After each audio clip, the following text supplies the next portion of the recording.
Hey, everybody, the world's a better place because you are here to join us.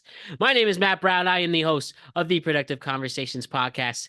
It is a Tuesday, March 31st, the last day of March in 2026, and we had a incredible weekend of insane proportions.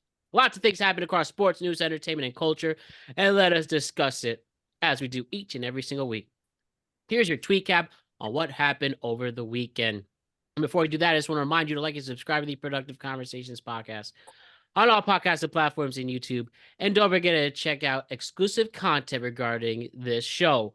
We're on Instagram at Productive Conversations Podcast, X at Prod Combo Pod, TikTok at Prod Combo Pod, Facebook at Productive Conversations.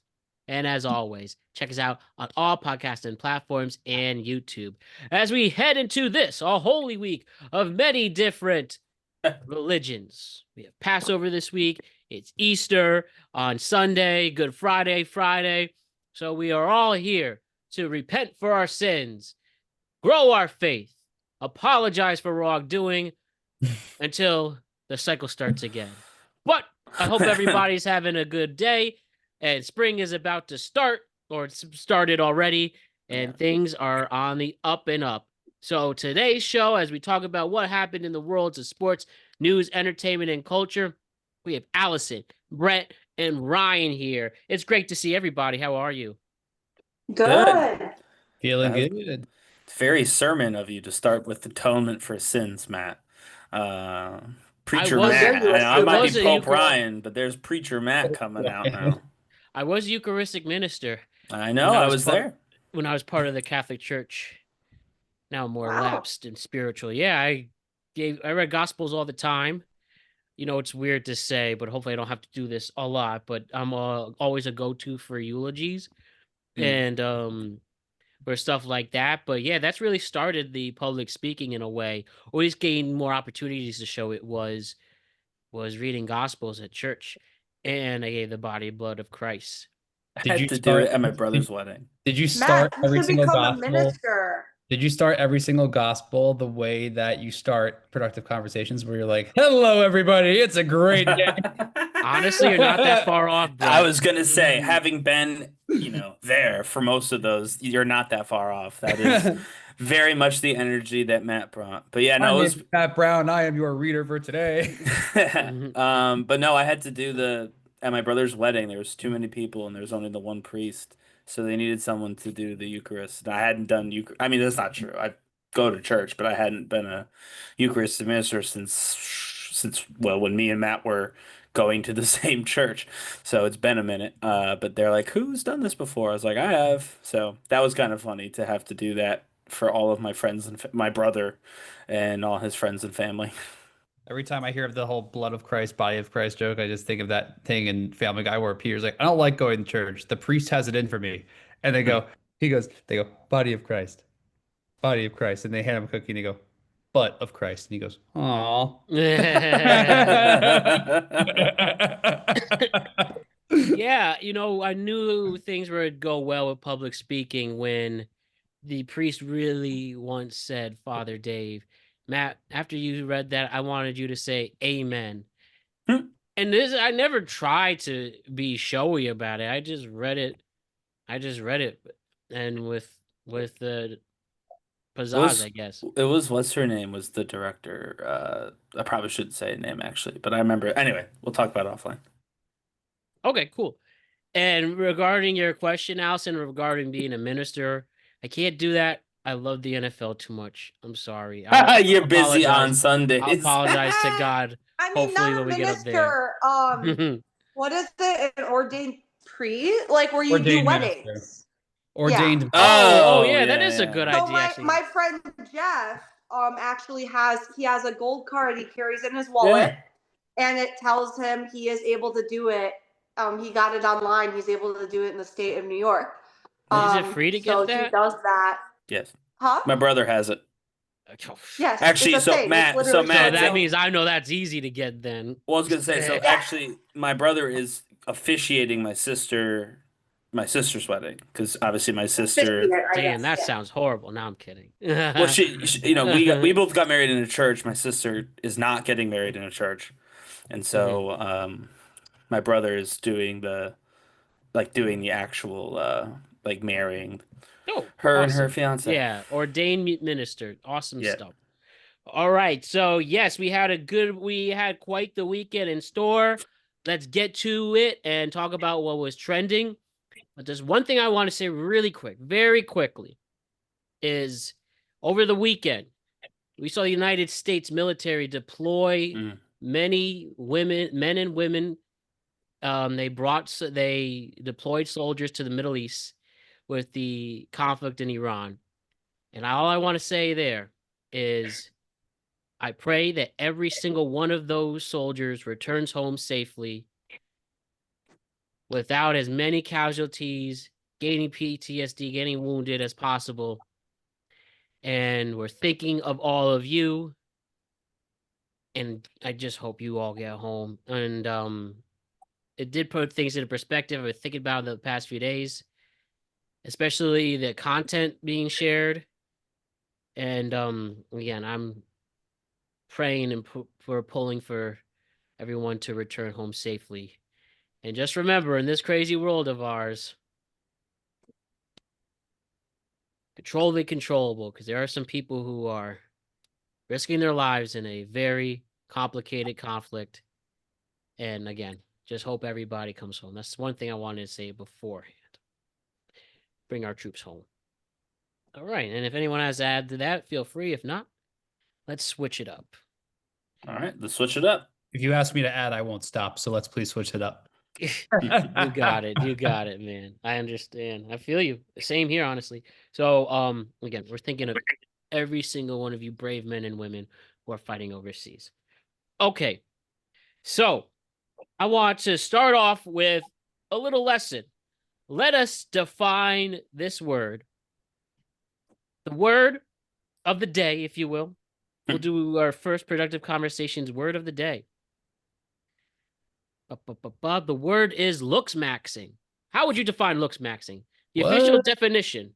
Looksmaxxing is the practice of maximizing one's physical appearance through various methods, ranging from improved grooming and fitness, aka soft maxing, to the extreme cases of surgical interventions, hard maxing.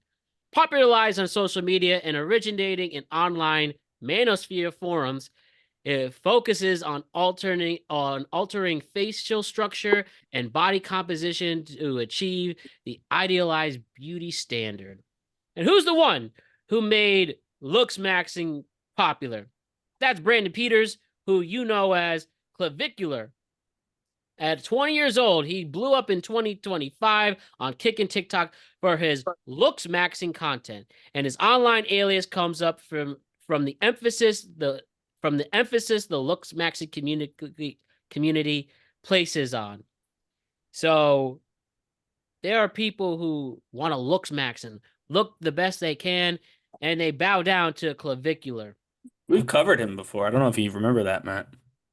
Probably. Remember when all the worst people on the internet got together and that was the first time. He was like the leader of them. Group. He was in that group with the Tate brothers and Nick Fuentes and all of them. Yeah. Yeah, stand-up people, huh?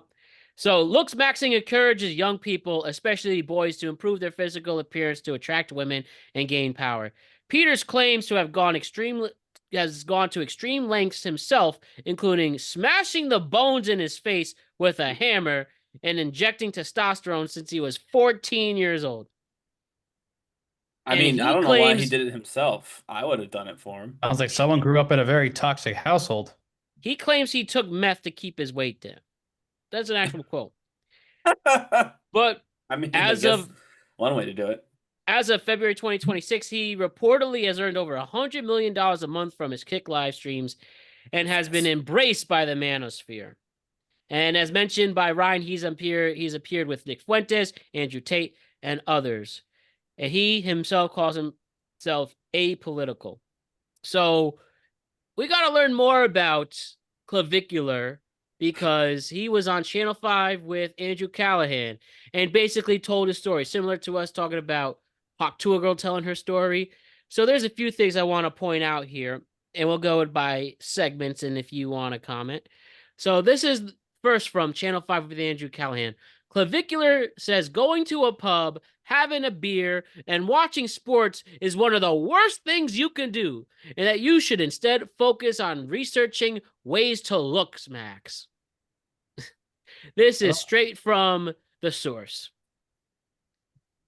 What's the value there? I mean, And engaging with people in real life. yeah, I mean, there's really not that many people that are worth interacting with, I would say. What do you mean? Like, most people are extremely jester, Like they're funny, or like they're just like, just have completely misprioritized lives. I would say the average person that you meet who's like an enjoyer of sports, who drinks beer, for example, you know, let's go have a beer at the pub and watch Sunday football. Like, that's the worst thing that you could do. Like, you should be on PubMed reading various different studies on how you could looksmaxx. you don't think there's any value in like social interactions with people? I wouldn't say people in general. I'd say that there's certain people that you could certainly learn from, but the average person that you encounter is literally like ladaring, watching like a baseball Ladaring is defined as lay down and Lay rot. down and rot. game. So you think most of humanity is sort of like enslaved to these consumer habits that prevent them from ascending? Yeah, I would say that's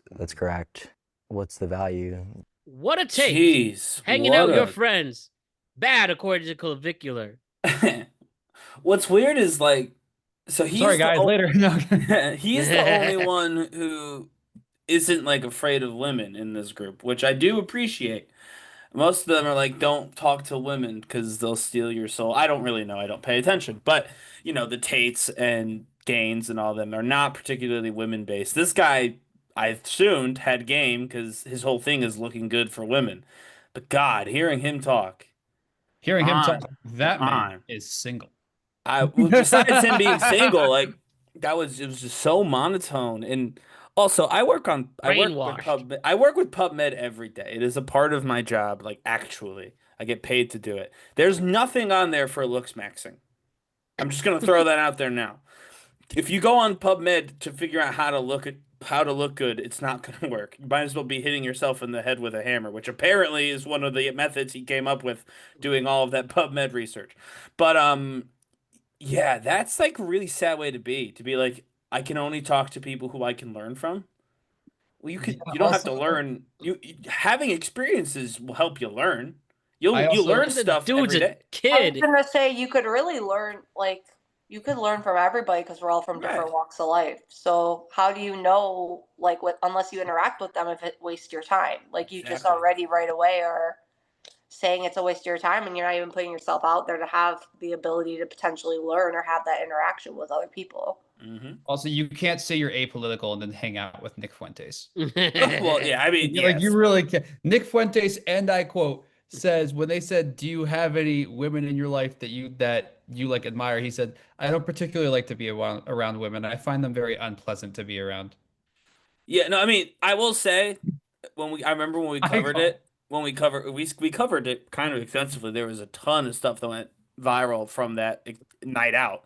He did look like he hated every second of it. This kid, I will He's put that standing out on there. business. He did not like hanging out with all of them. He did not understand why he had to just sit there and stare at these dudes when there were women constantly around that nobody else was talking to. So I will give him credit for that specifically. He may have just been like, okay, these guys are all more famous than me. They've invited me to go out. I have to go. But he didn't seem like he was a fan. And as I assume we're going to talk about maybe in this segment, he does hang out with friends, Matt, doesn't he? He doesn't go to the pub, but he does hang out with friends. Yeah, I don't know what I'd do without my friends, so that's not a method I would do. But Hypocrite, he does- doesn't. Mhm. So he also talked about in this interview, he discussed body count and the patriarchy. So we have a clip Okay. on this one. I'm curious to see how that works. So basically, I'm a slut. All right, let's go.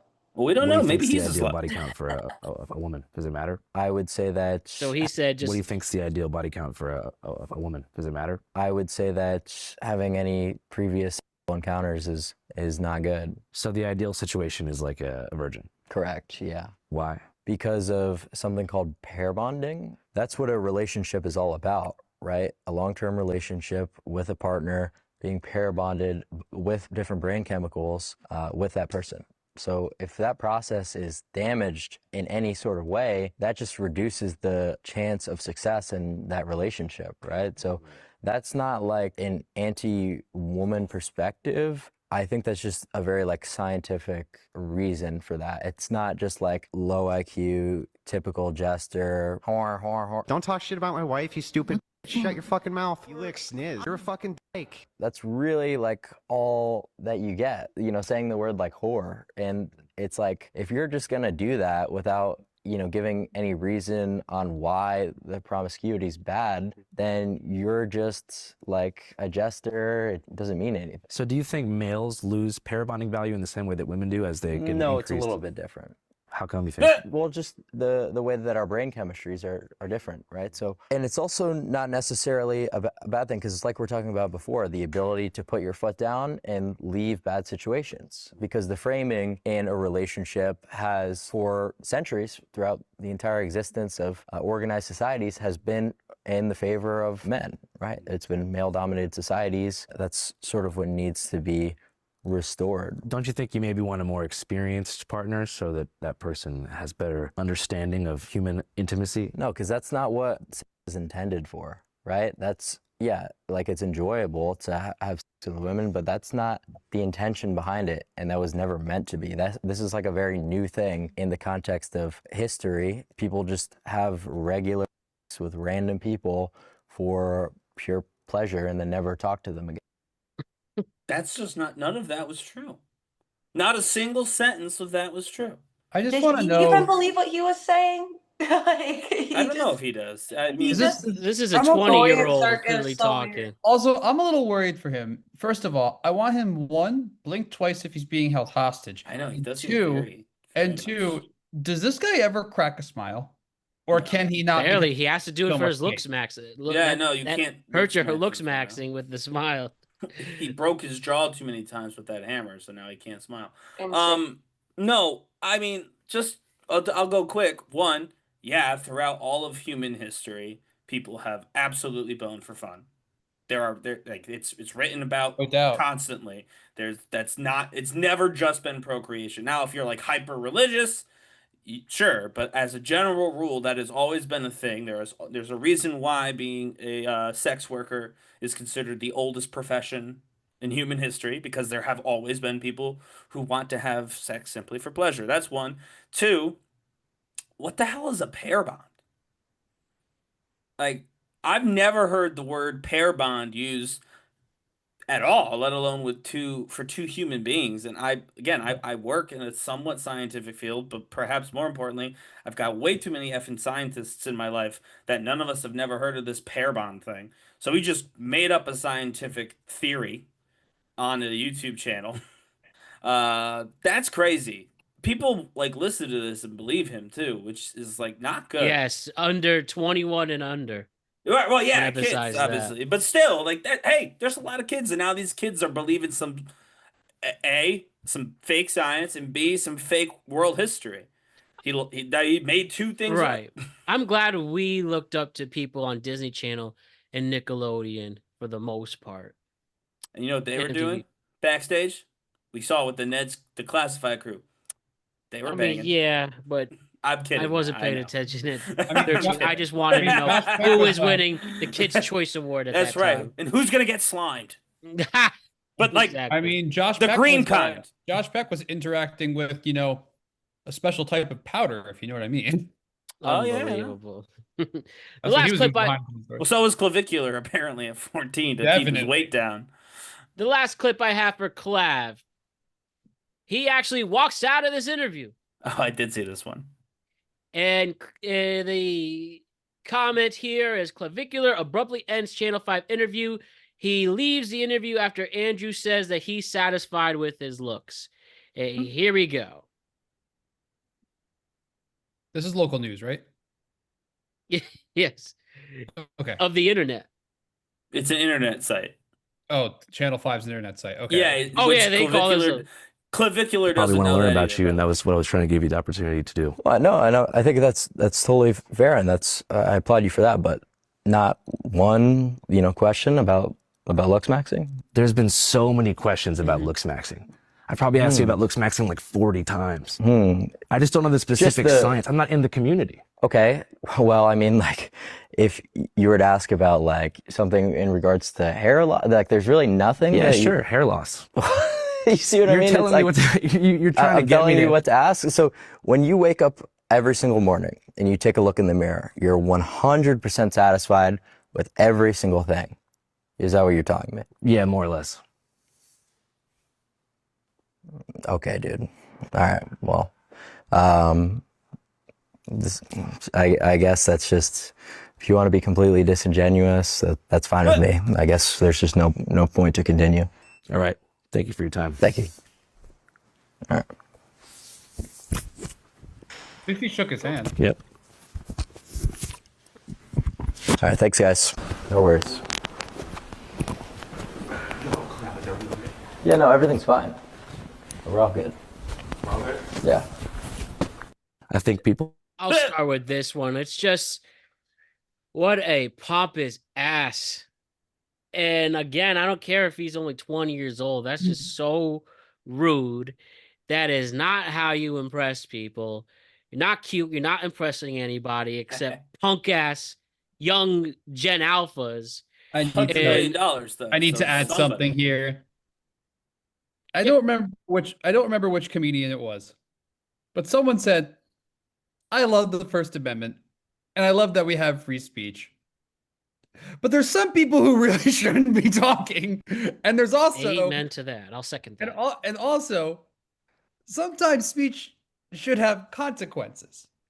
Like, that's like what he's doing should have major consequences. Mark Maron said something like that. Like, all these guys are like, "Oh, I can't believe I'm anti-woke, man." No, you're just upset that you have consequences now. Like, guys like Clavicular, like, that's the reason why there's so much, not him in general, but guys like that who say shit like that are the reason why there's such high percentages of anxiety and depression in men between the ages of 18 and 35. That is literally the reason why.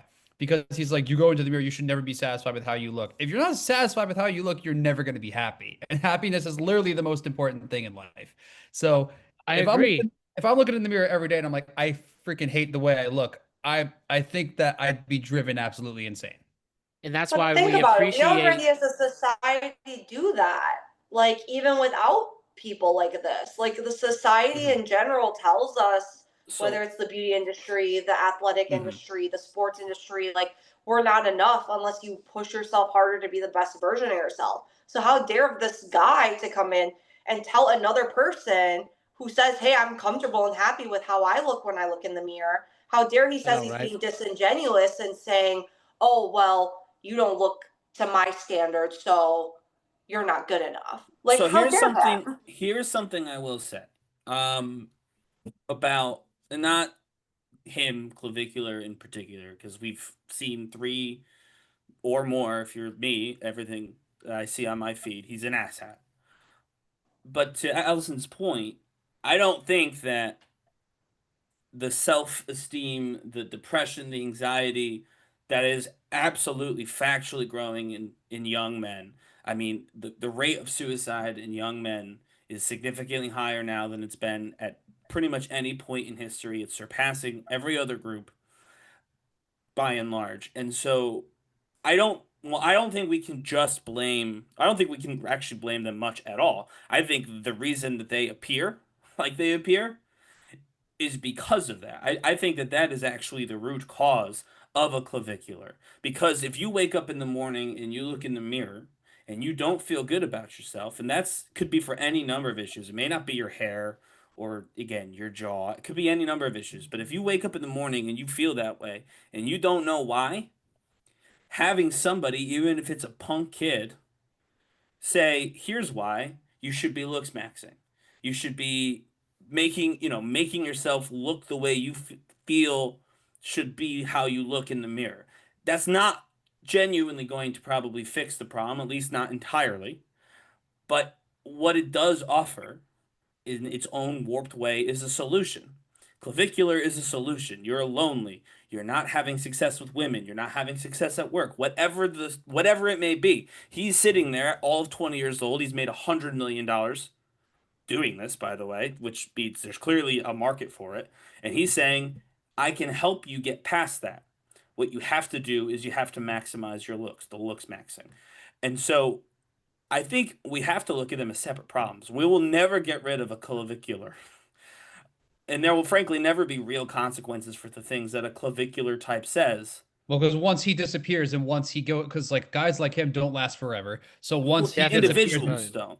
Individuals don't. Once he disappears, another one comes along. Right, and that's my point. It's like, he's like a new character in this manosphere that came up in the last week. Right, exactly. Or I should say the last couple of months. And he'll disappear as quickly as some of the other characters have. Like, we've seen people come and go in that space, but the space is not leaving. The space is not leaving because the men who wake up in the morning and look in the mirror and they don't have the down, self-esteem for themselves. Right.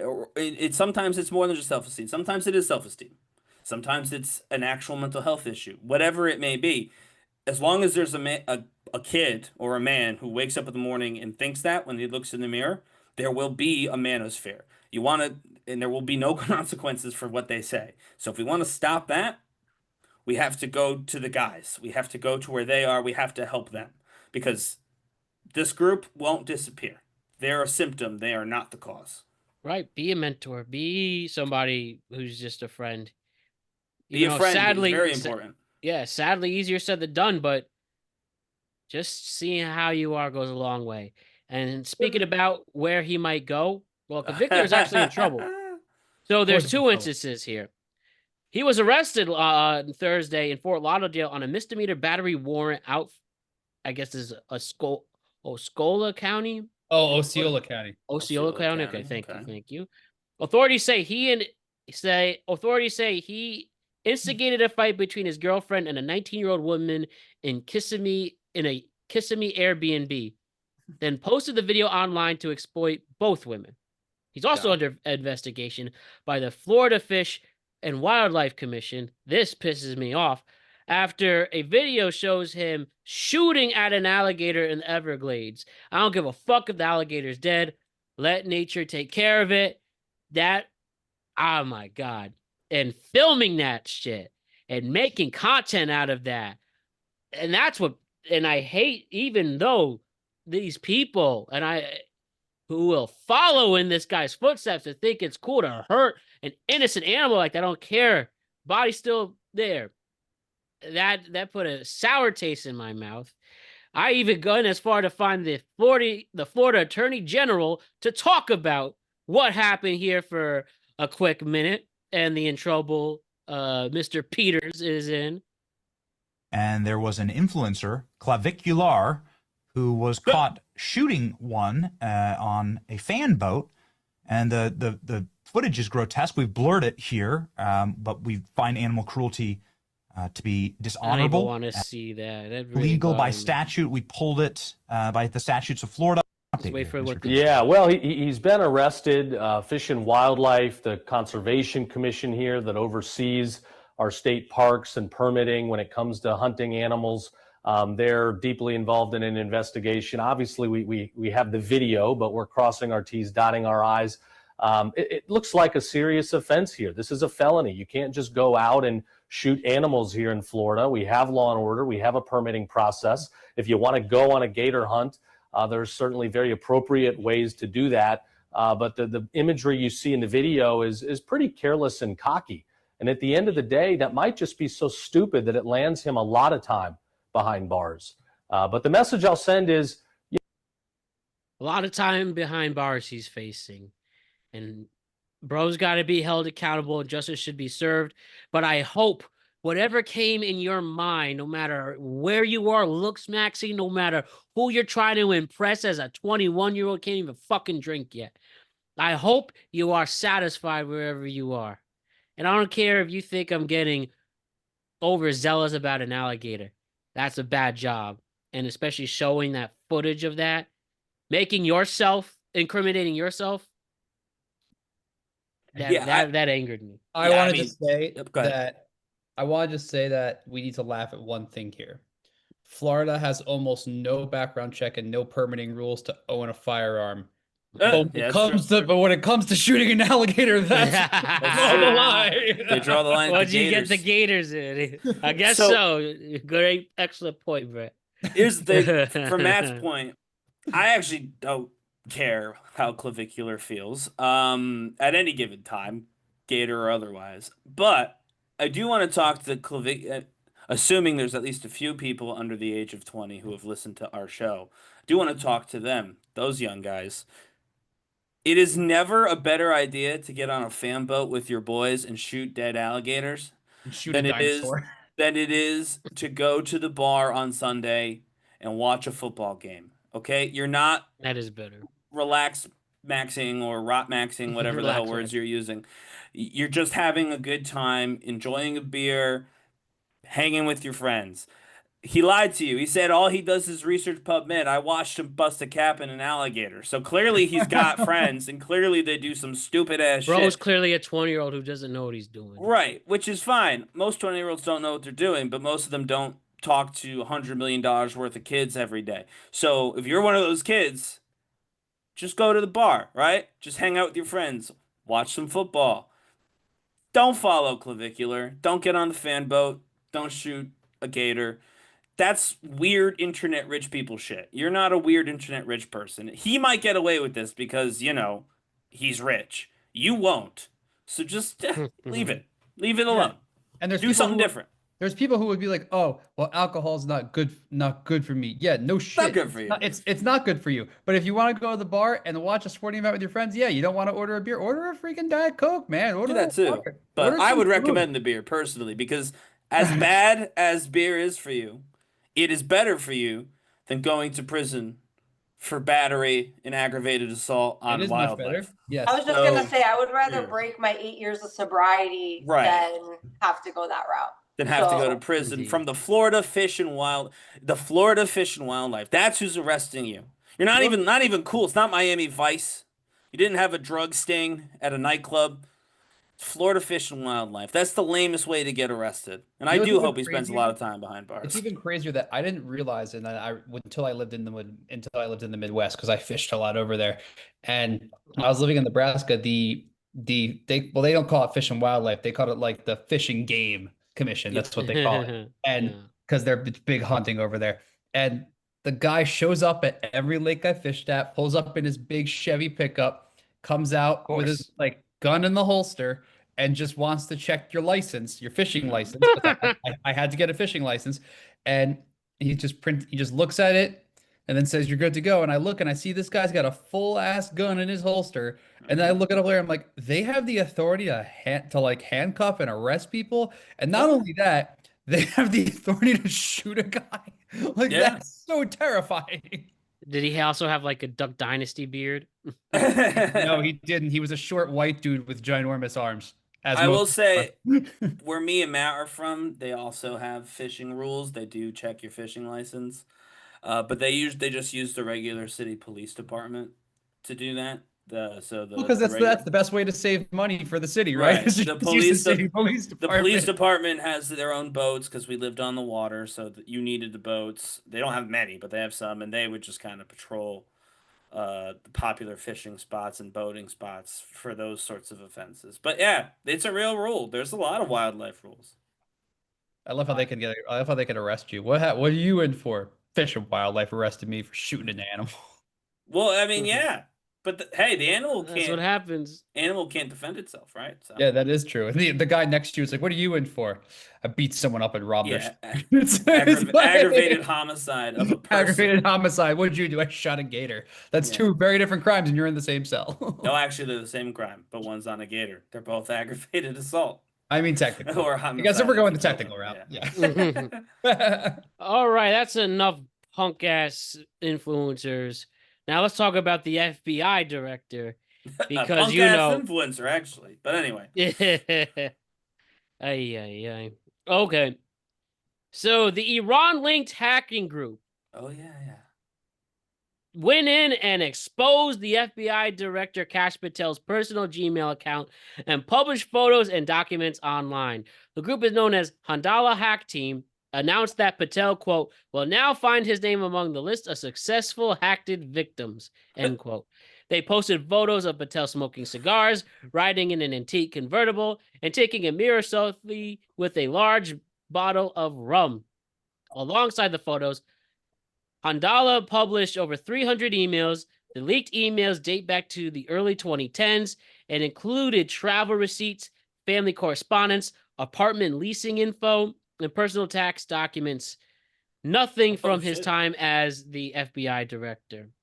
The hack appears to be retaliation because, obviously, with the conflict in the Middle East, the FBI and Department of Justice had just seized several of Handala's domains the week before, and the group said they, quote, decided to respond to this ridiculous show in a way that will be remembered forever, end quote.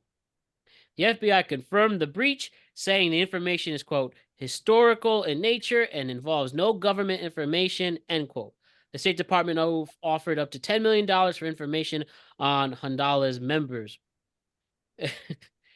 And the big thing here that I have to bring up, this is all I want to bring up from this, and feel free if you want to talk about Director Patel's unfortunate situation, is the fact that I guess he was a subscriber to the porn website X Videos, where they have the statistics. They have his ID. His name's Spider Cash. Spider Cash. Spider Cash. Okay. And I mean, absolutely bizarre. Those are the general information. He got it as early as January 2020. And yeah, listen. When it comes to pornography, do what you want. Do what you want. Make sure you are not doing something you shouldn't be doing when it comes to pornography. But having said that, the fact that the guy signed up for this site, made an account for this site so he can like and subscribe and comment on porn videos. Why? Listen, that's a lot. Yeah, I agree. Whether you may or may not want to do that, at least I may or may not have seen a pornographic website. I did not sign up for it.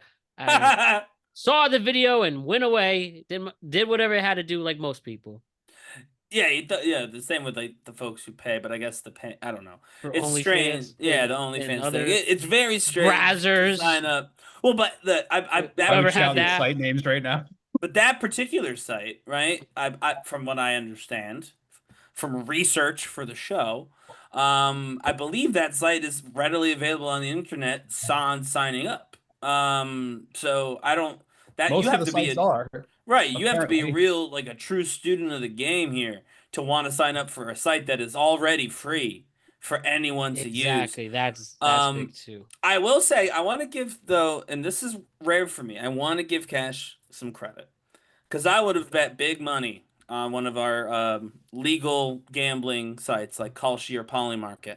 Kalshi's getting sued. It's going to be no longer legal in about a month. But go ahead. We'll see how that goes. But I would bet big money that Kash Patel was conducting FBI business on that email. I would have absolutely, I would have bet big money he was. And obviously we have to believe at FBI.com. Right. Obviously we have to believe Pam Bondi at her word, and you will make your determination as if you want to do that or not. But the DOJ says that this is all historical in nature. This all predates his tenure with the FBI, which would to me mean that he was not using his personal email for any FBI work. And that is, frankly, a small miracle, given the folks involved. Because I would have bet so much money that this dude was running operations. I would have bet money we were going to get emails about the whole like Kirk assassination. I would have bet tons of money that he was using his regular old email to do all this work. So kudos to Kash Patel for keeping the documents where they belong, behind the security of the FBI's, user domain. Also, it's for free, Cash. You don't have to sign up. You can just click on the link if you want it. If you pay for that site, you're a loser. Sir, I would say if you pay for any real, of them. though. But if you pay for that one, because it's free, that is a tough break. I won't lie to you. I also want to say this. Kash Patel has accomplished something as the director of the FBI. And the director of and his accomplishment is showing you do not ever need to work in any form of state or federal security to run the most important intelligence organization in this country. Well, I don't know about that. Because He was a podcaster, and he got appointed right, that. but technically That's like telling technically in charge. Joe Rogan, congratulations, you're the secretary, you're the Surgeon General. Like that's right. the same thing. No, I don't disagree with you, but I would argue the way you say it makes it sound like it's working. Yes, he's in charge, but no, he's not running the FBI. The FBI, back to that one, the prior case I just mentioned, the guy turned himself in. That's how they caught him.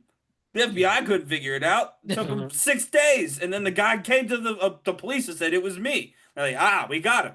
Where's Nancy Guthrie too? With all due respect. Cash was looking for her. Never found her. He got lost in Italy while looking for her. He looked for her in Italy. She wasn't there. She wasn't in the men's locker room after the USA wins gold. But he did check. So we're going to give him credit for looking. No stone unturned. No Michelob undrank. Man after my own heart in that particular regard. Michelob undrank. What a fucking time.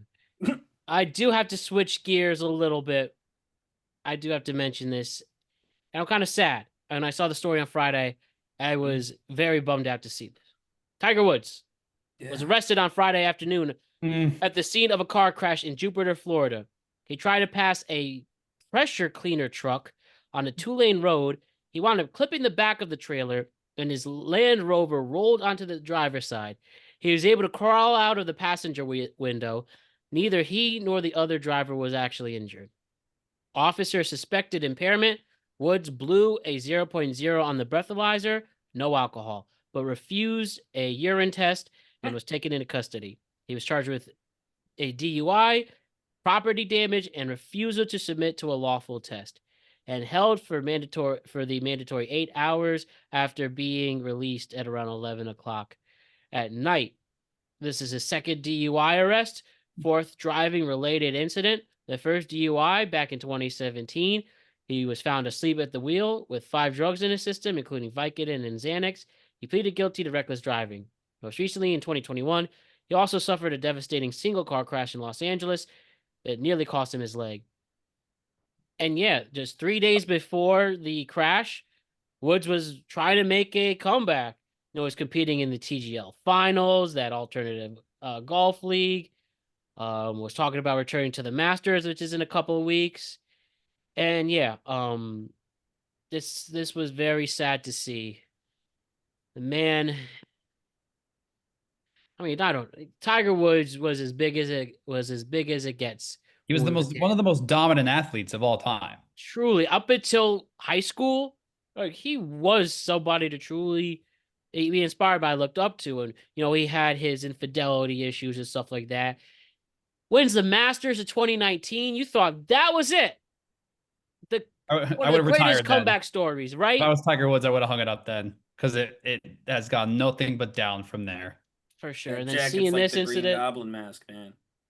Yeah, it's just like here's my thing with Tiger. I do play golf, and I loved Tiger Woods growing up. Loved my guy Tiger Woods. Phil Mickelson used to be my guy, but then he pissed me off. But because I'm a fellow lefty, but I will say that with Tiger, it's like it seems like every time he tries to come back to the tour, something like this happens. And yeah, that's kind of freaky. Like the first thing that happens is he gets the terrible back injury while playing golf. Yeah, and has to get back surgeries, I believe. And has to get those surgeries where he's off the tour for almost an entire 2 years, and he's recovering. He finally comes back, doesn't make the cut, but everyone's applauding him that he made it back and played a full round of golf on one of the highest stages after missing that much time. Then he has the incident where he's drinking and driving, and then he gets hurt again. Then he's got the thing where he almost loses his leg. Then he's got all this other stuff, and now he gets charged with this. For one, there's 2 things that should happen. One, Tiger should probably not be driving a car because clearly something is going on. And yeah, can I just say, he said he doesn't have a personal driver. License should be gone. He says he doesn't have a personal driver due to privacy issues. That's what he said, but that's bullshit. Maybe he should get one. Yeah, right. That's bullshit, though. That's what I want. I want a all these personal driver. drivers, and including government ones too. All these personal drivers, I'm pretty sure they should be, or maybe they are signing NDAs. So they really can't. Yeah. They're like the privacy thing is crap, because if you have as much money as Tiger Woods has, and for anyone who doesn't follow golf who's listening, Tiger Woods has won so many major and minor tournament championships that this guy has made millions over his career. 13 majors, boy. Yes, and has his own partnership line with Nike, the TW brand, and has made so much money to the point where like this guy could retire now and never work again. He could stop. Yeah, like you said, 2019 would have been literally perfect. Yeah, he could stop playing golf now and make so much money, and he could probably hire a private bodyguard with a driver to make sure that he stays safe in private. And he chooses not to do it. Instead, he buys the fancy car and drives on his own. I'm like, dude, just get a personal driver or get a private jet and fly places. Oh, You right. can afford that. This is like, when like grandma needs to hand over the keys, but nobody wants to say anything. Tiger needs to hand over the keys. I do think that we're kind of there with Tiger Woods, and I don't know that needs to be all of golfing. Like, he might be able to get past what he's going through and come back and golf, but at some point, somebody near to him needs to be like, listen, we can't have it keep going like this, because you're right. Half the time I see him on the news, it's for something bad at this point. And he used to be, again, a hero to a lot of people. Heroes make mistakes, but when it happens about 50% of the time, we stop losing the mistake framing a little bit. It starts to become a habit. Yeah, I do think it's time, if not retirement time, it's certainly time for him to reevaluate how he wants to live. Right, like the lifestyle he wants to live. And I do wonder if perhaps being on the actual tour is part of the problem. I do wonder if he was playing with folks who were more his age, with the seniors, so to speak, more often, if he might have less reason to act like a big, pro athlete superstar, and more to act like a retired pro athlete and legend. I don't know. Those all speculation, but yeah, definitely him in cars, no good, right? I mean, even the infidelity thing that came to a head in a car too. So, but the infidelity thing is nothing compared to this. And obviously, but I mean, it's also the fact that he has 2 kids, and and one Charlie Woods is turning into a good golfer himself. Yeah, and Charlie is about, when Charlie gets out of school, he's going to be if he stays the way he is, he's going to be the next big thing on the PGA Tour. And my whole thing with Tiger is, with this many incidents at this point, and his kids aren't even, I think his kids are just starting high school, maybe, if I'm getting their age right. My whole thing is, with how young they are, they're early teenagers. Do you really want to be doing this type of shit? Like, I know, because right? his Enjoy your time with the Trump ex that he's dating. Yeah, like, it's like, you love, like he's made it clear how much he loves his children, even though he's had that, even though him and Elin didn't work out because of his infidelity issues, but like, he's made it very clear that he loves his children. He's always celebrating with them when he wins a tournament. I'm like, dude, if you really love your kids that much, then hand over the damn keys. Like, literally, it's like that. There would be nothing worse for them than their dad dying in a car accident. Yeah, like I said, we need Tiger to be around, and I hope, again, he gets the help he needs. Justice is served in this situation, and Rose will forever be special. And again, I just hope he figures it out. And I have to say, right, I love 30 for 30s, and I love a great sports documentary, and I love a sports documentary about a controversial athlete with a complicated legacy that has many parts. Like Pete Rose had a 4-parter for HBO. O.J. Simpson's made in America's a standard for sports docs. If Tiger ever gets there, University Miami football one. That one had a part 1 and part 2. It's great. Very complicated legacy because of what those players did while they were in college compared to what they did when they entered the pros. Like, that was let's just say Greg Olson likes to keep some stuff under wraps. Yeah, that got his third No, layer. The rapper. That rap was good. I'm not even gonna apologize. That People was were like, Never man, see- Greg Golson can spit bars. He got questioned about it in the one Super yeah. Bowl He just played. shook his He was head, like, next no. question, please. Not going there. I Not love going Greg there. But no, Olsen. he had sick flow. I'm actually gonna be pro Greg Olson's rap on this podcast. But- anyway. I bring it up because the Tiger Woods one, if we ever get it, that's going to be something. That has to be minimum 5 parts. We just go in with it and be honest about it and show the truth. So we will wait till that happens. Mm. All right, so I got a couple shorter segments for our questions. All right, let's talk some baseball. I got 2 baseball things here. Heck yeah. And then I have something requested by Allison that I'm looking forward to sharing. So, What is it? you'll see. Edwin Diaz, the closer for the Dodgers, formerly the New York Mets. He has one of the sickest entrances in baseball. This was him, Timmy Trumpet, Yeah. right here when he was a Met, right? It was a good one. This is dope. Even Too for bad the the Mets. Too bad the organization was too bad where he couldn't win anything. I believe this was his downfall, by the way.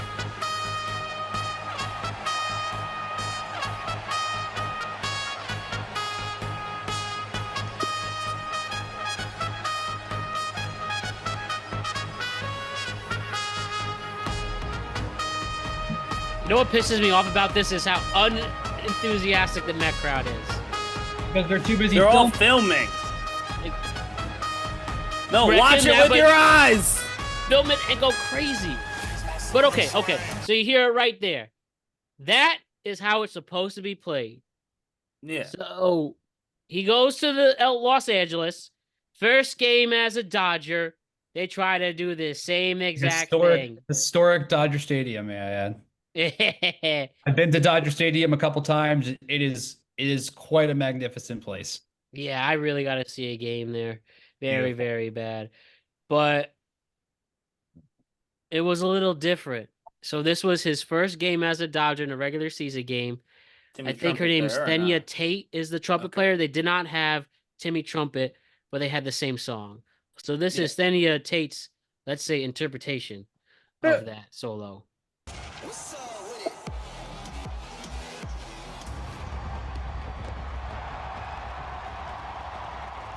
Why is the LA crowd so much more hype? Yeah, for real.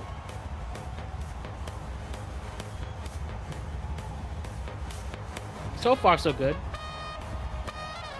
Oh, Oh God, that sounds sad. Oh, oh boy. I got just play it on Spotify. Yeah, I know. They could just play the song. from Spotify. Yeah, I got they it could on. easily I've got just it play on it. my freaking playlist.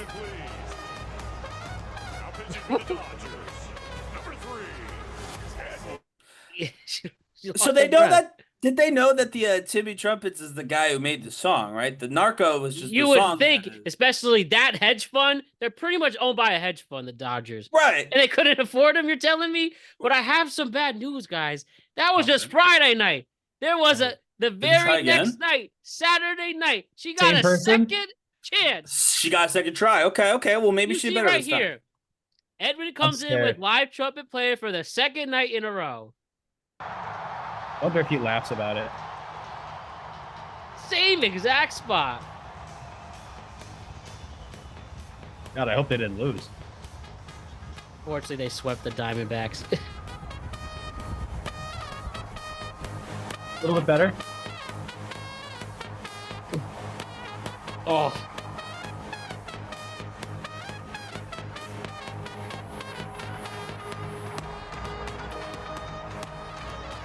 Oh, and then the echo now. Oh, Wait, that goal. notice how I they mean, start- They start playing the track over the speaker to mask the badness of the playing. Yeah. she can't hit that one note. I'm sorry. I don't usually like to harp on stuff like that. You encourage to play in front of 50,000 people Oh, of like course. that. Yeah. But I mean, I'm sorry. Well, I She mean, can't do it. She can't do it. She Right, yeah. She doesn't literally know the has to go song. to the minors and relearn how to do it again. the second try was definitely better. I will Yes. give it that. But you could tell, I don't know if you noticed it, but like 15 seconds into her playing, you could tell that the people running the music, which I've been on that end of things, by the way, back When when I they worked turned on the like, actual song. yeah, like when I worked at Indie Ball, like I've been on that side of things. Like they can totally tell that they needed to turn on the trumpet part of the song to mask how bad she was when she was trying to hit that specific. They played that specific note to make sure nobody noticed that she couldn't hit it. That poor woman. It only made it more obvious. Oh yeah. My thing is, so obviously it's cool that when the Mets did it, it was cool because it was that guy's song. Yeah, it's the actual trumpet Yeah, player. it's his song. That's what made it cool. It wasn't just look at us playing the trumpet. It was the guy who created wrote the song is playing the trumpet as he comes out. That is what made it cool. That wasn't just a trumpet player. So I don't know who at the Dodgers organization, Dodgers, right? Yeah. Who at the Dodgers organization thought that the cool part was the trumpet and not that the artist came to play the guy in. But also, if they're really keen on having a live trumpet, one, let her practice a little bit. But two, perhaps more important, she could just play a little before you start the song. Also, You know he's coming out. They say he's coming out. She can do a slowed down version of the solo, get all kinds of, do whatever she wants with it. And then you play the song as he comes out. And then everybody's happy. She can do what she can do. The song is playing, which is what the pitcher wants. I'm just like, there's so many ways to make this work that are not force this woman to repeatedly play someone else's song poorly in front of 50,000 people. You know what I mean? Yeah, but it's also Los Angeles, and as someone who briefly lived there, I can tell you there's such a great music scene there in general. And the fact that you can't find someone also who can just nail that out of all the musicians in Los Angeles who perform on a regular basis. I Like mean, not even just famous find somebody people. on There's the a lot street. of orchestra concerts over there too. Like you're telling me you can't find a trumpet player that is maybe well known in the community, probably like she is, because it seems like people knew who she was.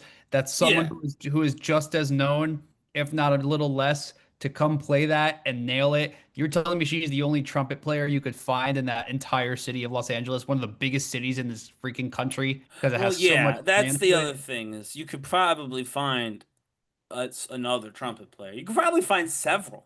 You probably find several hundred. And you could bring them all in, and they could all play a little thing in if you really want to. That would I would have be brought I would have brought the trumpet players from the UCLA marching band.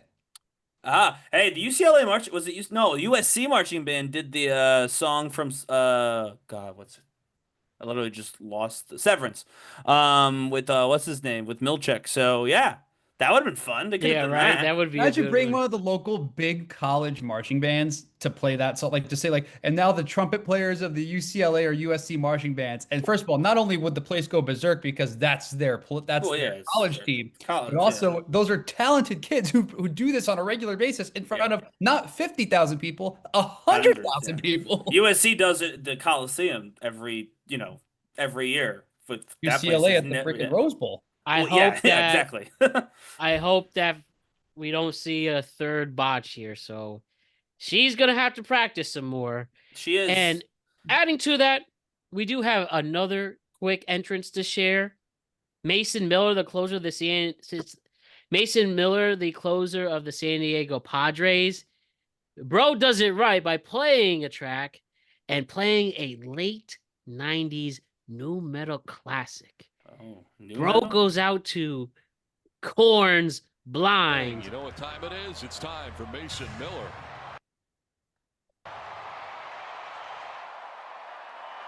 The lights going out right away was amazing, by the way.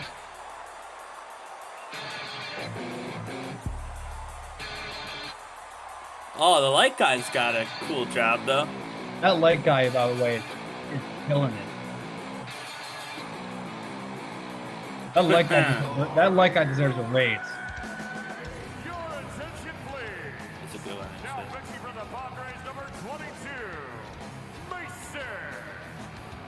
Miller. Look how tall he is. Mason Miller? Yeah. I swear these umpires are all so short. Man. Yeah, I don't know his height, but Mason Miller, he's a great closer. But I still think that that's not the best entrance of all time. And there's been some great. I mean, first that entrance does get me hyped. I gotta tell you, if I'm in that stadium, I'm ready to run through a brick wall.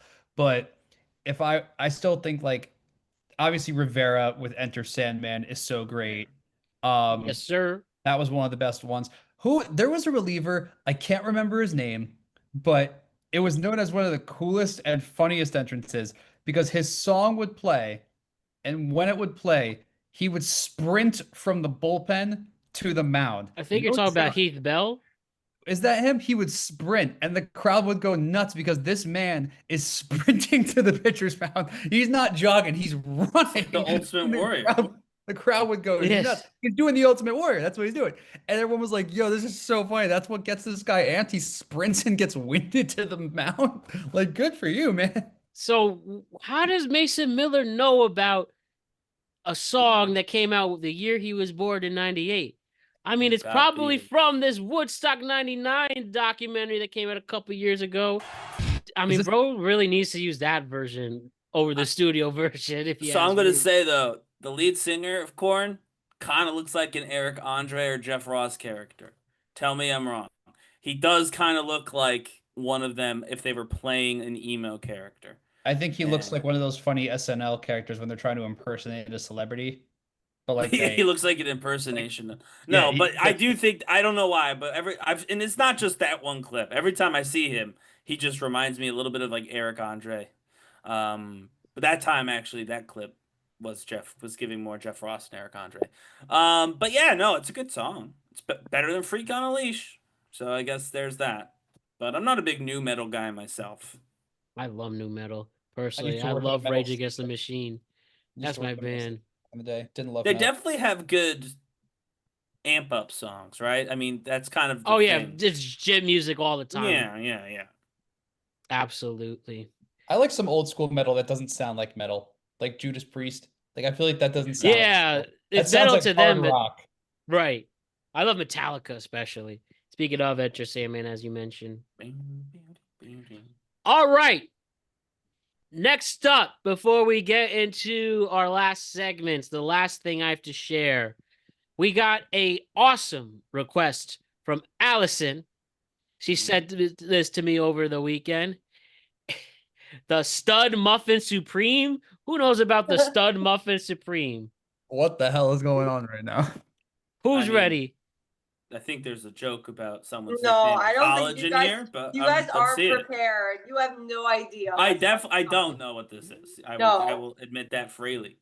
I would just like to say, if any of y'all could do this on the internet, I could not because I would be banned. Yeah. Okay. All right, let's see. The Stud Muffin Supreme at his best. Ready? I got the this guy.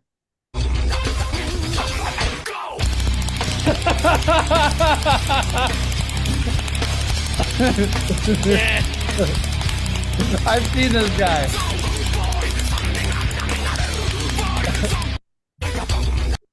Speaking of corn, by the way, a lot of corn in this. There's a lot of corn. This is a very corn-heavy episode. I never knew his username. Allison just sent me the video one day. I didn't bother to look at his Stud Muffin because Supreme. my whole Instagram reel feed. So my brother, my mom, my brother and I are in a group chat, and my brother will send like super inappropriate or weird videos, and I get them. So when he sends them, they come up on my feed. So there's like this guy. There's like guys that are like lather themselves in like Nutella, and they say they're like Easter bunny, like crazy stuff. So I'm like, you know what? We interviewed somebody like that. I'm like, I need to start sharing this with other people, so people, my other people's feeds are weird too. So I started sharing it with Matt and Brett and a bunch of people, and I just said, why not? If I had to wake up this morning and see that too early on the internet, y'all can do it too. When I see videos like that, I'm like, that's enough internet for today.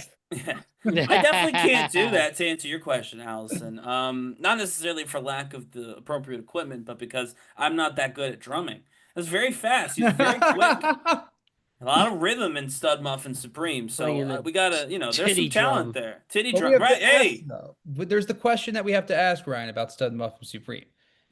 Did he edit that to make the speed go quicker? I don't think he did. I hope not. I hope not. I choose to believe that was God-given talent, but I hope it's not. possible. We see him on the AGT. My name is Stud Muffin Supreme, and I can drum on my own boobs. Stud Muffin Supreme. That is a top name right there. It's a great name, and I for the didn't even know AGT, that was his name. Yeah. one of the best, not the best, but one of the most over acts I ever saw. Matt was with me on AGT. Was that guy named Horse? Do you remember Horse? No. I remember a guy named Horse, but I don't remember what he did. He just got kicked in the balls. Oh my god. He made it so far, and that was the entire show. Was him doing various stunts that were testicular in nature. Can you imagine? Do you know who should have? Do you know who Vegas deserved to make it residency. further? You know who deserved to make it further, by the way, but he did not make it far. He's very famous on TikTok. He doesn't need to make the money from AGT because he's making so much money on TikTok, but he deserved to go further. Insane Shane. Oh well, he was another. Insane he's another. Shane. Him and what's his name? Fat Stafford. I love that. Fat Stafford. But they His do friend. like funny. They do like weird skits and ball-based things, and he can catch stuff in his mouth. That's like his main Balls. Dude, they got invited to NRG Stadium in Houston where the Texans play. Oh yeah, they've done a ton of cool stuff. And Fat Stafford was throwing marshmallows to him from the top deck of the stadium, and he was catching it like it was nobody's business. I'm like, first of all, how are you not choking? Because if it's coming from that, like it's got to be coming at a high speed before it lands in your mouth, and he's just like, he just spits it up. He's like, I got a good gullet. It goes in and then he spits it out. He doesn't eat them. He boom, boom. But they've been wrestling a lot recently, and I don't know. That's an interesting content shift. Now they're like wrestling each other in various places. No, not like that kind of wrestling. I mean, like singlets on, like we need shirts. See, no, my favorite is where my favorite is where they put on football pads and he waits until Fat Stafford tackles him because and he destroys him, and he does it in public. So there's all these kids at their like sports practices, and you hear them react in the background like, oh, and I'm like, funny. Jesus Christ. No, they're fun. But yeah. Anyway. Could have gone further. Unbelievable. Okay, let's do some dating moments of the day. I got 4 short ones for you. Number 1, who loves this beautiful interaction of what likely can happen at the bar between men and women? That's 2 guys. Yo, check her out. You are so in. Go talk to her. Okay, I got this. Hey, I love your shoes. They're my sisters. Cool. Well, I saw you from across the bar and just wanted to say hi. Okay. Anyways, do you live around here? Why? Just wondering. Can I buy you a drink? I don't drink. She's allergic. Maybe you have a hobby or an interest, something we might have in common. I don't know. It's possible. Do you like living? Sometimes. Okay, cool. Well, enjoy your night.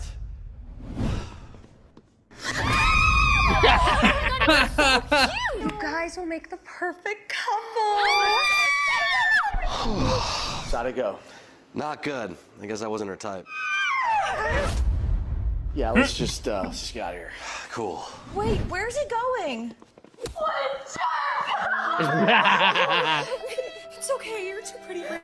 Man, I feel like that's just the Gen Z, like the tail end millennial and all of Gen Z encounter when you're out with your friends drinking and you see a cute girl across the room. That's just what happens. Everything could go right. They actually like you. You're pushed away. You're literally gatekeeped. Not gatekeep. They did it themselves in this skit. Yeah, no, I mean like literally, like we are making you go away, even though they like you, they want to get to know you some more. But who needs to show genuine interest? I guess. Let us keep guessing until we all go crazy and our heads pop off. I do think that our generation, I mean, I say ours, the younger millennials, Gen Z, Gen Alpha group, they do have this weird thing, and we talk about it, ironically enough, when we talk about Matt's favorite actor. where it's like they're just too cool for anything, right? Like caring is lame about things. Being Don't you interested is dare lame. say something nice. Right. You know what I mean? Like we are from that generation where everyone has to pretend they could not give a shit about anything or anyone. And I do think that that's actually quite detrimental. I think it is partly why everybody relies so heavily on dating apps now, in our generation, because we're not used to showing interest in person. So we kind of have to hide behind our phone to do that. But it's really bad for longevity if you're not Exactly. good I at like showing words emotion in affirmation. I person. like expressing to people and complimenting them and Oh, is being that your great. love language, Matt? Words of affirmation? Yes, words of affirmation and physical touch. Okay. See, us men when that happens to a male in the bar, we think of that Family Guy song where it's like, "Men, we don't know what we did." No, we don't. Let's We make don't, fun of a that's true. guy right now, though, because as always with these dating segments, it is both men and women who will be constructively criticized, and we do not pick genders. We're not sexist either way. So this dude, I mean, a girl asked, I guess, what she wanted with the man, and this was the man's weird ass response. To be honest, I just got out of a relationship not too long ago. I have a kid, and my life gets a little complicated and stressful. So I'm just looking someone to be my peace. I can't. What a weird fucking response. I don't know whether to Be think my peace. I don't know whether to think that's kind of sweet or that's just convoluted. I'm going off the ladder. I think this guy's like Well, what trying to does my say. peace mean? I think the dude's like that's his just way of hitting it and quitting it. Find my peace. I think he's trying to be clever without trying to commit. That's what I read out But of you'd it. think hitting it and quitting it would be spelling peace the right way. I was about to say, yeah, that's a missed opportunity and to not say peace peace. like I want to have world peace. Right. Yeah. I mean, I don't think it was hit it and quit it, actually. I don't know that I got a So one-time I just wanted to vibe. say the girl who posted this, she wrote unmatched so fast, LOL. This just means he wants to experience me and nothing else. That's how she took it. Yeah, well, I mean, which is fine. When you say something vague as shit, people get to interpret it however they want. Use your words correctly, Fair and then enough. people will know. But I do. I mean, listen, I'm not saying he wanted to date this person. He clearly didn't. Otherwise, he wouldn't have brought up the long-term relationship and the kid. I do think he wanted like a friends with benefits. I think he wanted someone that when he's stressed out about his kid or his ex, he could call them up, they could go for drinks, and then they could, smash. I do think that's what he was looking for. I don't know if it was like a one-time thing. I don't know. I agree with that sentiment, but he was clearly looking for something fairly casual. I think that's fair to say. My opinion, again, which not worth anything more than anybody else's, but that is definitely a weird way to ask for that. Because there are people who are down for that on most of the dating apps. So just say it. Don't be weird about it. Be upfront, man. Be upfront. The next thing I have to say, which is just so true. Reckon this is from a New York page. I think this is for every bouncer everywhere in the world at every bar. The fact that get you a friend who makes every bouncer fall in love with her. You just see this. See with the love in her eyes, and this is being happy, giving advice. We saw a touch barrier getting broken. I've heard that bouncers can get laid easily and lucky. They do, especially at Rocco's. They're there at the end of the night. No, seriously, they're there at the end of the night. That's the best time to be there. Oh my God, the bouncer life. They're there for last call. So when everybody's going home and Aye, someone's aye, aye. looking for the last, the last And the ship. people who wanted her to skip the line, and the people who's like, Right. man, I love this tall, big motherfucker. Well, yeah, exactly. They're all Come very over tall, here. which is helpful. And if they're not very tall, And they're short and they're strong, really yeah. jacked. Yeah. Yeah, right. And my last dating moment of the day before our questions, we got Murray Hill guy for this one. Oh yeah. So Murray he Hill says, quote, being a terrible texter is a myth. People are only terrible texters when they have no interest in you. Don't accept that excuse. I feel we can all agree with that. I will No. say this again. I don't think there's such thing as a terrible texter. I think there are people who aren't on their phone, but terrible texter is different. If you know what I'm saying, there's not being on your phone and then being a terrible texter, where I will Right. see your message and not respond right away at all, or I'll take a long time to make it seem like I'm engaging, but not. I Or like to like call the myself a one forgetful response. texter, but there's that. Yeah, there's that for sure. There's no doubt. And there's messages I miss too. But most of the time we are all on our phones.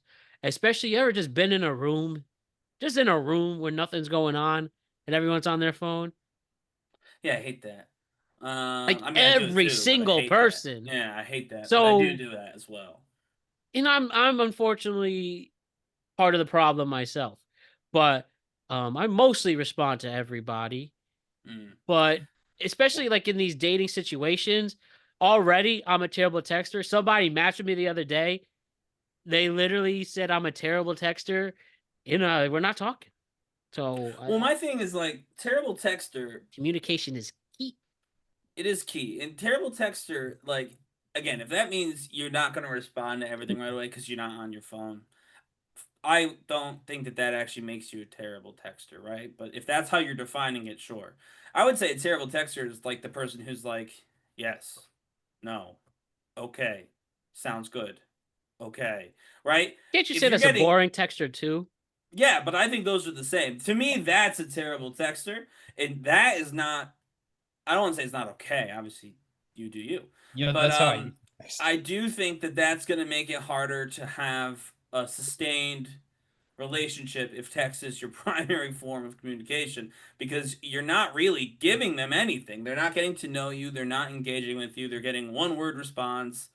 So, like, to me, that's a terrible texter. I think if you take the time to respond to somebody, even if the response is not, I know everybody has algorithmic, must be, if it's 2.5 seconds later than this time, then that means they like you 6% less. That's all dumb. I disagree with that. We've talked about that many times on the show. But if you take the time to read a message and respond to it thoughtfully when you see it, like when you do see it, you're not a terrible texter. You might not text a lot, but you're not a terrible texter because you're engaging in a conversation. To me, a terrible texter is someone who does not engage in a conversation. You could be 2.5 seconds responding to every single text, but if it's just nothing, if it's just fine, good, hi, hello, like, what do you, that's not good texting. That's just, that's just trying to make sure you don't keep too much space in between your conversation, but you're not having a conversation at that point. You're just filling up the page. I used to be that boring texter at one point in my life, my senior year of high school, and my senior high school. Everybody's not, No, yeah, because I was still kind of figuring out my life as a texter, but my senior prom date, Kate, was from another town near the Jersey Shore, about like 30 minutes from where I lived, and she was asking like when she should come over, and she's like, "All right, cool, I'll come over for pictures at this time." And I was working at my internship at a heavy metal radio station actually, and I responded with just the word K. And what do you think the response was to that message? What the hell's wrong with you? Yeah, it was negative. Did I do something wrong? No, the response was, "OMG, did you just K me?" I mean, hey, she had the self-awareness. If I write a K to somebody, I'm mad at you. Did you just K me? I was like, oh my God, I'm so sorry. I was doing a million things at the time. I had no idea. Well, and honestly, I think that's actually a good lesson though, right? So this is obviously not a relationship thing, but this happens basically every Sunday to me and Matt.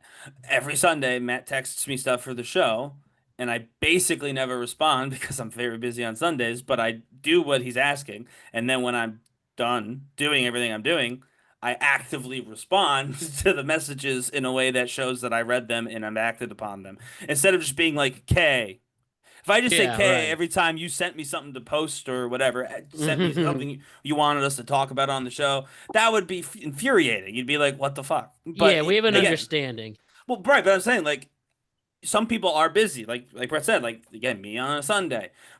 So just take your time and respond, because communication involves actually giving people information, right? Communication is not just saying words. It's learning. It's engaging. You're having some sort of dialogue where you're gaining something and they're gaining something. You're sharing something, they're sharing something. You're not sharing something if you say K and they say K, you say good and they say fine. Nothing has been shared. That's not communication. What could you be doing on Sundays where you can't respond to my man Matt? Come on, Ryan. Yeah, I've you got tell plenty him, of Brett. things going on. Exactly. Oh man, no, we have our lives to live, so I understand. So let's do some questions of the day. Oh God. All right, I got 3 for you. We showed entrance music. What would your entrance music be? Oh God, shit. I know, right? There's so many songs I listen I to that get me amped on a daily basis. Are You Ready For It by Taylor Swift. Are you ready for it? That's a good one though. I've heard that played before, like college football games on a broadcast. You hear like the beat, yeah. like, "Welcome to the ACC on ESPN." Well, that beat at the beginning, bang, bang, bang. Oh yeah, that beat's That's great. a good beat for an entrance. I'm not picking that one though. Mine would probably be is- For Whom the Bell Tolls by Metallica. Really? Especially with the bells in the beginning. Yeah. That hypes me up. You know, there's a couple. There's a few options I would do. One of them, don't laugh. It would be just because of the guitar and the song. And if you listen to this, I will tell you, please look up the song and you will understand. Is Truck Yeah by Tim McGraw. I know the song. That song, dude. Truck I don't Yeah. know what it is, but if you're working out and you hear that opening guitar solo that plays before that song begins, that thing will get you going on a treadmill. I And gotta also- spend this summer getting ready, starting my country music journey. Also, Welcome to the Jungle by Guns N' Roses is one of my other ones too. That's a good one. I would say if I had to pick now, like in 2026, I feel like I'd find myself mostly into Kendrick. I think what's it called? TV Off and Squabble Up were both, I think, fun songs to come out to. They're kind of fun, but they also have a bit of a beat to them. If I had to pick a rock song, I don't know that I have a rock song. You know what's a good? You know which one slept on? Honestly, Chambea by Bad Bunny slept on. Oh yeah. Absolutely. Actually slept on entrance music song. Another one I really like. Bring the Ruckus by Wu-Tang. That'd be a dope one. Hell's Bells. That I used to say that would be mine back when I played baseball. Hell's Bells. Like Trevor Hoffman did that. I used to always say that when whenever I would come up to bat and there'd be someone at third and I would have to try and tie the game with a swing. I always said that. I would always joke with people. They'd be like, "What? Like, how do you hit the ball in that situation?" I'd be like, "Hell's Bells by AC/DC plays in my head." Another good one. This one's older though. Quarterbacking, E40 and clips. Obviously doesn't work for not baseball. know that song, man, but you should look it up. I gotta look that up. I mean, it's obviously it's like whatever 90s sort of hip hop, but I do like that one. Obviously the issue being it's not great for baseball because quarterbacking, but that's a good one. Bring 'Em Out is a good one. Bring 'Em Out too. Yeah, that's a good one. My family gets pretty hyped for the song "Wipe Me Down," but what the heck's his name? Red Fox or something? The Jay-Z mix of Numb with Linkin Park. That one could be a good entrance song. It's Trill Family and Boozy Badass featuring Fox. So sorry, I don't know.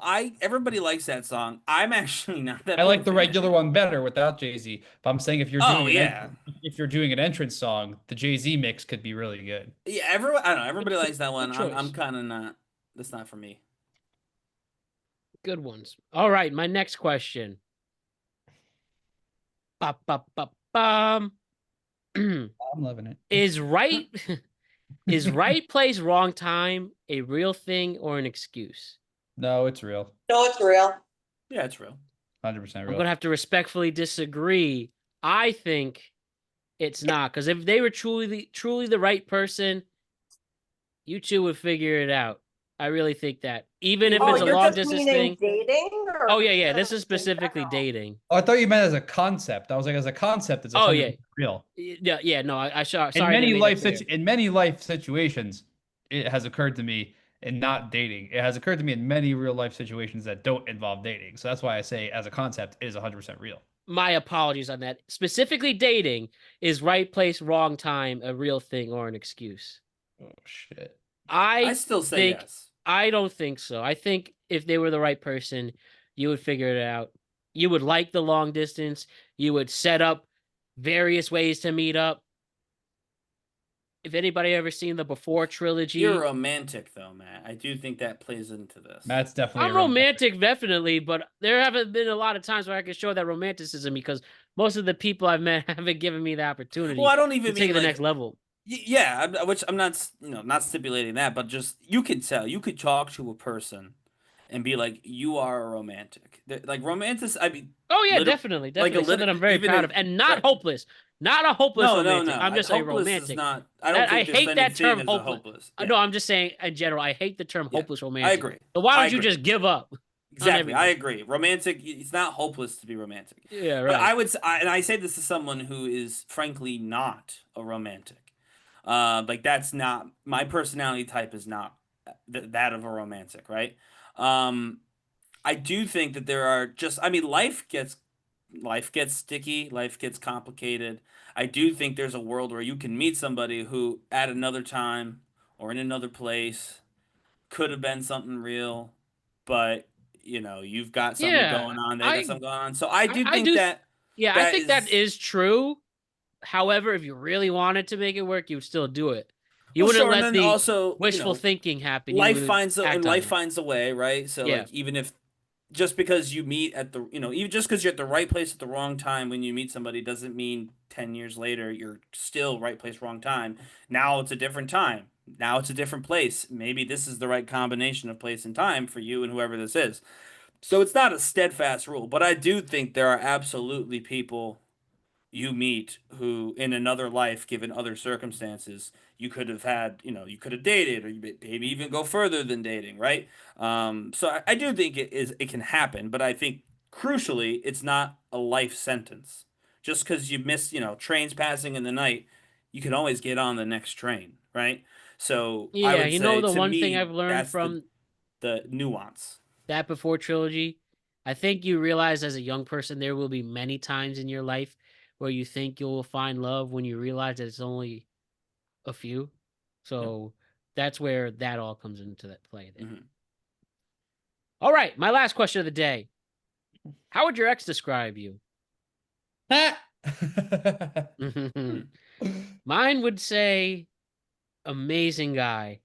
I only wish it worked out. Not really trying my best. I mean, yeah. I'm curious. I don't think know. that. I think the best way to describe it, honestly, it's really say great guy, but it just was not clicking fully, if that makes sense. I don't know. The one thing I would say is, this is going to be a cruel way to say it, but I'll be honest. But great guy. I wish he had more money. I can see that. That is probably I had 4 significant relationships in my life so far. Mm-hmm. 3 of them, that is definitely the case. Yeah, I don't know. I have to imagine that everybody that I've dated would probably have a different, like, kind of how I feel. Perception.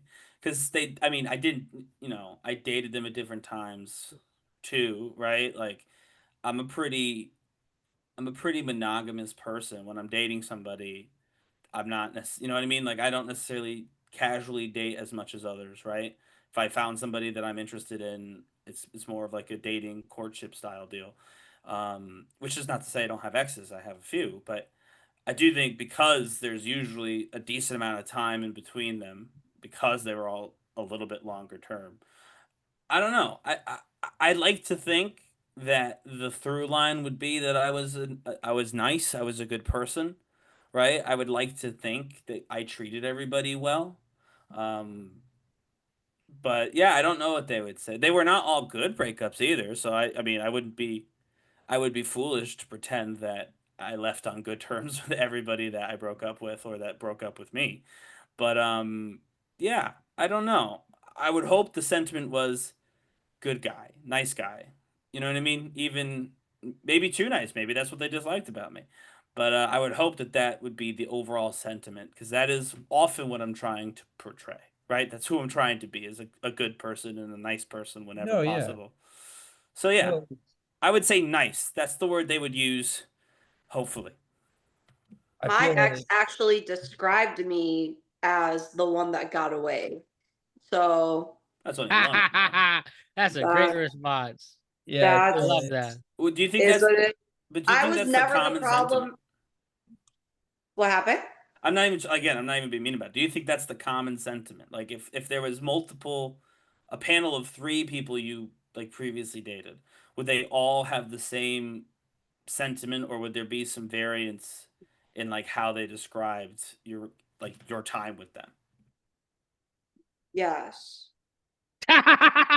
Well, all right, that's what I'm curious about. Because you gave us the best version, which is No, I'm telling you, that's literally what every person. Oh, that's what all. There would be no variance. You're saying they all have the general feeling of we had a really good relationship. We shouldn't have ended it. Yes. Okay. I mean, that's obviously a me compliment, too. right? No, I agree. That's a very it's high so compliment. great. Like Yeah. that's why it's hard because I hate to say it because like I feel like obviously like when people break up, you could always like have done something better. But I can confidently say in every serious relationship I've been in as an adult, I have never been the problem. And I take Is it pride in me? that. Am I the problem? I don't know. I take pride in that because like I mean, to an extent, I guess that has some or less to say about me because my mom tells me I have a really bad picker.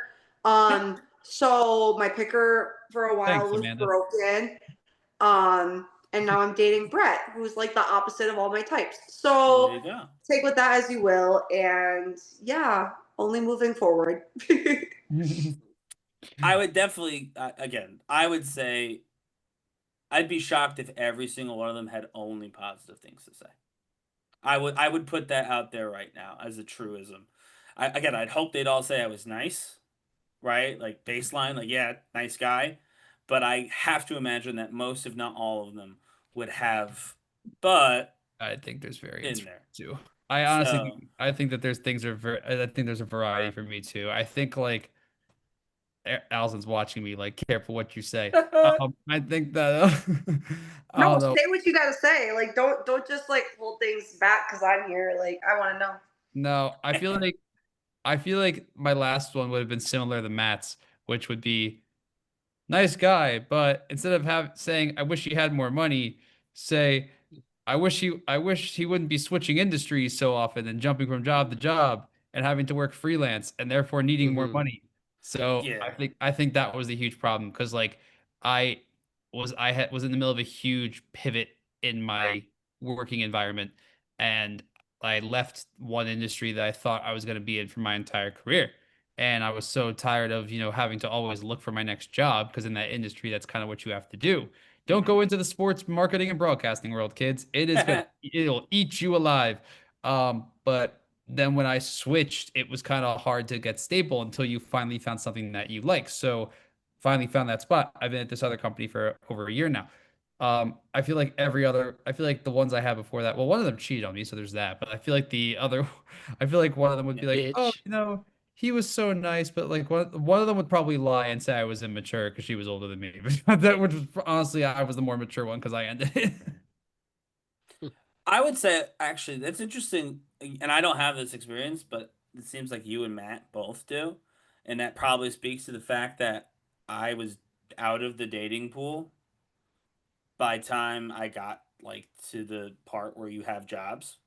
Yeah. Right.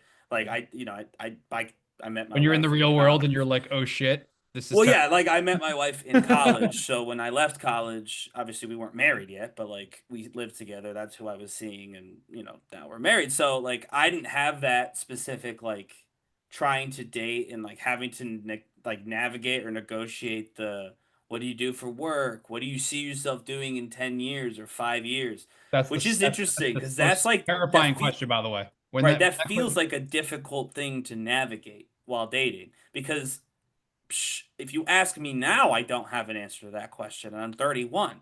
So I can't imagine at, 23 talking to somebody who, especially if they're, maybe a little older and they're asking you about that, and now you've got to come up with an answer, right? And it can't be, I don't know, unless you're real confident that this person is really into you. That's got to be tough. No, yeah, there was a clip that I saw on TikTok which totally summed up what you just said, Ryan. And it was this woman and she was interviewing Elmo and she's like, Elmo, what's your 5-year plan? He's like, what do you mean what's my 5-year plan? She goes, like, what do you see yourself doing in 5 years? He goes, what do I see myself doing in 5 years? And he goes, Elmo doesn't know what he's doing in the next 5 hours. Right, exactly. I'm like, that's me. Like, I don't know what I'm doing in the next 5 hours. Yeah, it's true. We have to filter those out. But I even think the dating pool's kind of shifted. These are the girls where we had that one clip. The girl said, "Just have any freaking job. I don't care." Yeah, I remember that. I think people are starting to Have an shift. income. Yeah, right. Have an Pays own understanding. phone bill or whatever. I think is one of them. Like one of the lists. Like they had Pay like your a rent. list. Yeah, I think people's Can pay rent. expectations have And pay rent. gone Because down a I little think bit. having a job, I think like being from the female perspective, like I mean, I've dated guys without jobs before, and it led to infidelity and whatever else, non-committal.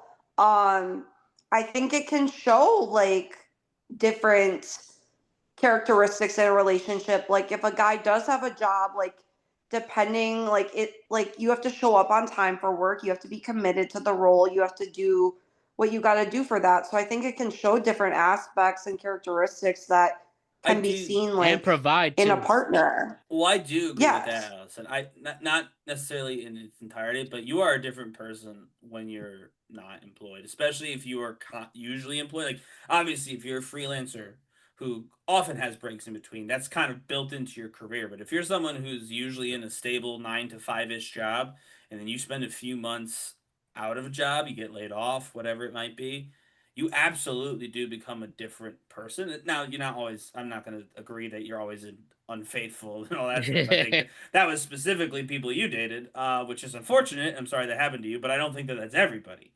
But you do absolutely change because you're in, your phase of life is different. And I do think you can find yourself as a guy, especially, Matt's last point was provider, right?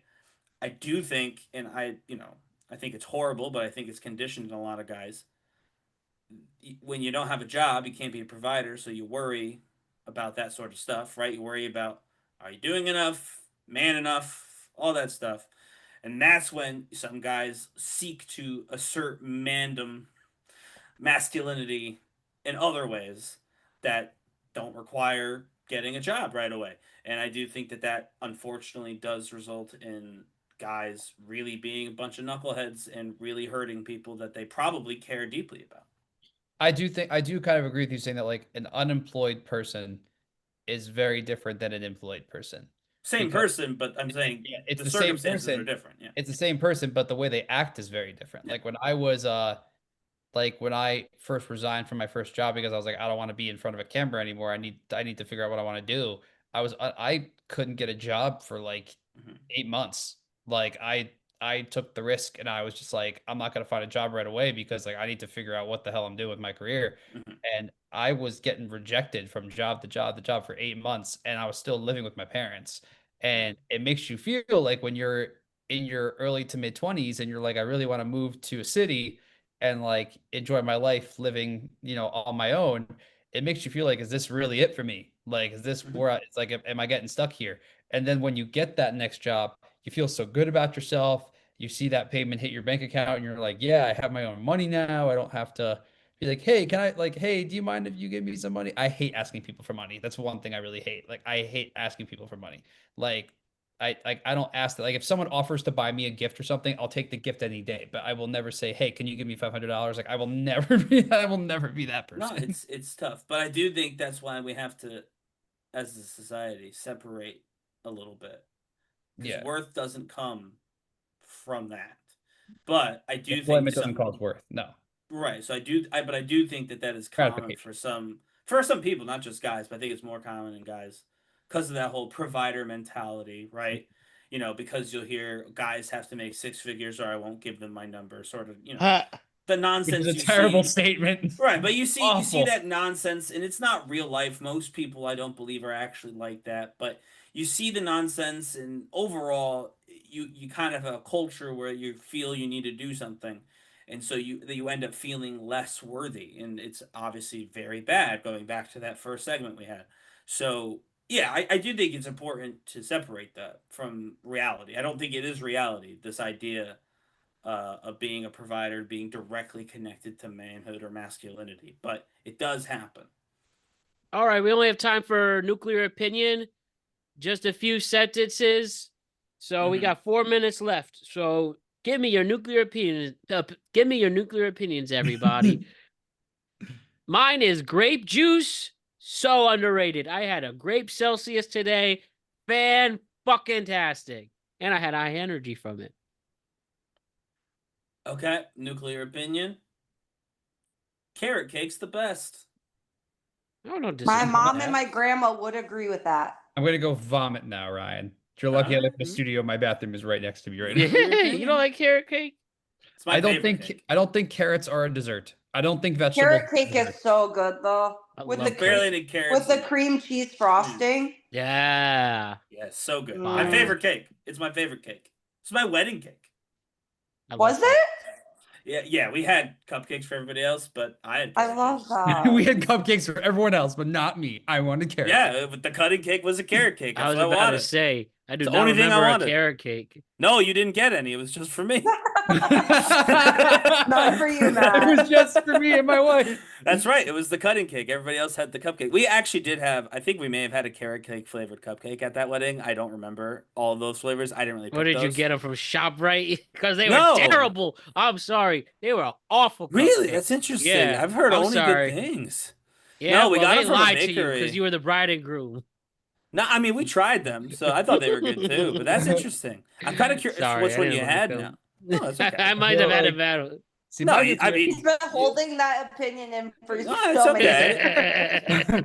Well, now that I heard that the real cake was food. hidden from us. It wasn't the real cake. The real cake was what you guys got. We had to cut a cake, and I made it a carrot cake for the cutting one. But yes, that's interesting. I'm kind of curious. I mean, you won't remember. It's too long now. But I'm curious which one you had, which flavor. It was definitely vanilla. Okay, vanilla, like the cake was vanilla, you're saying. Okay. Yeah. I'll look into that. My nuclear opinion has nothing to do with food. So now I'm like, oh God, I feel left out because 2 out of the 4 of us are food. Oh, mine's gonna be food drink related. So I guess I'm a lone wolf here. The end. This is probably. Well, one of them might shock you guys. The other one probably not. But the NBA and college sports are ruined for me 100%. And every time I say that about the NBA, people think I'm a psychopath for saying it. But the NBA is now by far the worst run professional sports league. It's no longer about basketball. It's about money. It's about money and showmanship. And I miss the days when people actually gave a shit about the team they played for and not just chasing free agency and making a show out of it. I miss those days. I've heard people now say Adam Silver should get fired. And like, wow, that is a bold statement.